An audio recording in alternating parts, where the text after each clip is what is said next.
क्या मौत को काबू में किया जा सकता है? कुछ योगियों की मरते समय खोपड़ी फूट जाया करती है। ऐसा क्यों होता है?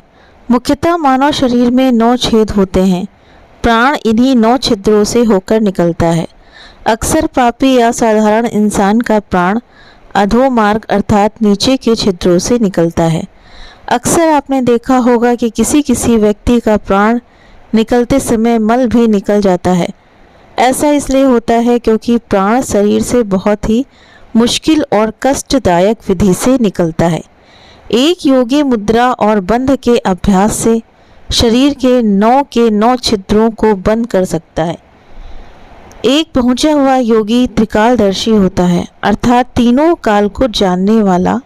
त्रिकालदर्शी होने से अपनी मृत्यु के समय को जान लेता है और उस समय महाबंध और मुद्राओं का अभ्यास कर अपने 9 छिद्रों को रोककर अंतर्मौन हो जाता है।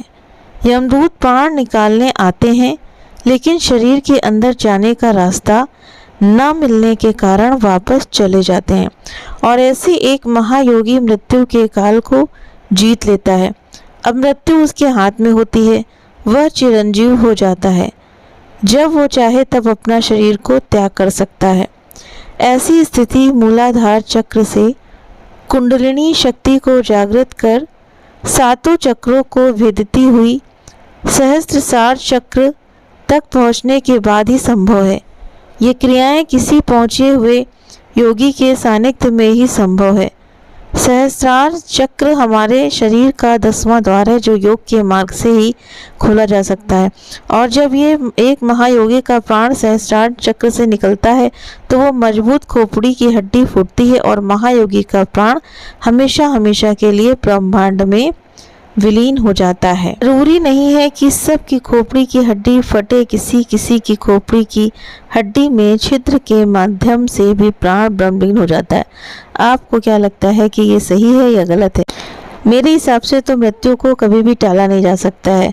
जैसा बहुत लोगों से आप लोगों ने सुना होगा कि कोई मर गया और मरने के बाद में उसको कफन में लपेटा गया, ले जा रहे थे शमशान घाट, तभी वो हिलने डुलने लगा या जिंदा हो गया। तो ऐसा इसलिए हो सकता है क्योंकि उसकी कुछ सांसें इस मनुष्य शरीर में यानी कि अभी बाकी रह गई हों, अभी उसका समय ना आया हो। क्योंकि समय आता है वही इंसान ही जाता है और मौत ही सत्य है।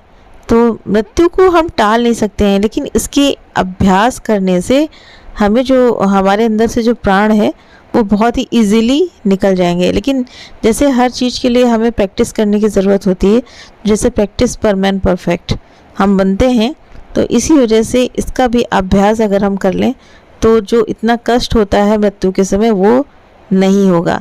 तो कहने का मतलब है कि मृत्यु को टाला नहीं जा सकता है। बस ये है कि अगर आप भगवान के भक्त हैं, भक्ति में लीन हैं, तो ये है कि जब तक आपका समय पूरा नहीं होगा तो भगवान आपको अपने पास बुलाएंगे नहीं।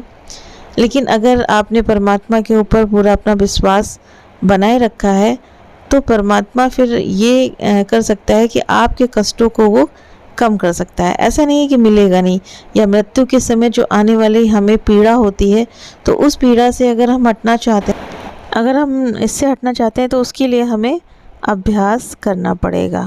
Thank you.